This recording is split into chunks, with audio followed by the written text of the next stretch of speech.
महाभियोग means impeachment अभी news में चर्चा में था। यह न्यूज इलाहाबाद हाई कोर्ट से संबंधित था। इम्पीचमेंट की प्रक्रिया क्या है ये हम आपको बताते हैं। इस प्रक्रिया में भारत के राष्ट्रपति द्वारा सुप्रीम कोर्ट हाई कोर्ट के न्यायाधीशों को उनके पद से हटाया जाता है। यह प्रक्रिया बहुत कठोर और जटिल होती है जिससे इसका दुरुपयोग न हो सके। अब हम बात करते हैं कि न्यायाधीशों के हटाने के संबंध में महाभियोग प्रक्रिया क्या है। इस प्रोसेस में हाई कोर्ट के न्यायाधीश को राष्ट्रपति के आदेश से उनको पद से हटाया जा सकता है यदि इस तरह का प्रस्ताव उसी सत्र में संसद द्वारा पारित कर दिया जाता है तो। साथ ही प्रस्ताव को विशेष बहुमत मिलने के साथ संसद के प्रत्येक सदन का समर्थन भी आवश्यक है। ये समर्थन क्या है ये हम आपको बता रहे हैं। समर्थन में इस प्रस्ताव को उस सदन के कुल सदस्यों के बहुमत का समर्थन हो और उस सदन में मौजूद तथा मतदान करने वाले सदस्यों के 2/3 का समर्थन मिलना भी आवश्यक हो। इन्हें हटाए जाने के केवल 2 आधार होते हैं।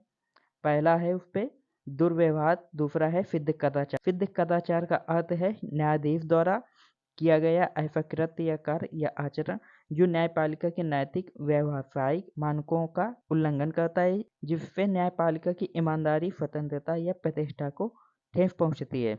इन्हें हटाए जाने के नियम क्या होते हैं इस पे बात करते हैं हम। इन्हें हटाने में सबसे पहले बात करते हैं कि यदि हम लोकसभा में आते हैं तो लोकसभा के 100 सदस्यों के हस्ताक्षर के साथ प्रस्ताव अध्यक्ष को सौंपना होगा।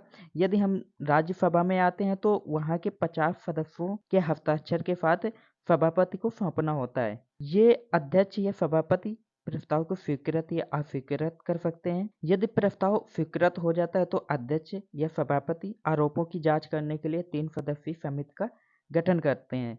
इस समिति में 3 सदस्य होते हैं जो पहले सुप्रीम कोर्ट के मुख्य न्यायाधीश या अन्य न्यायाधीश, दूसरे हाई कोर्ट के मुख्य न्यायाधीश, तीसरे एक प्रख्यात न्यायविद होते हैं। यदि समिति पाते हैं कि न्यायाधीश कदाचार का दोषी है तो सदन प्रस्ताव पर विचार कर सकते हैं। संसद के दोनों सदन विशेष बहुमत से प्रस्ताव पास करेंगे जिसके बाद इसे राष्ट्रपति के पास भेजा जाता है और अंत में न्यायाधीश को हटाने के लिए राष्ट्रपति आदेश पारित कर देते हैं।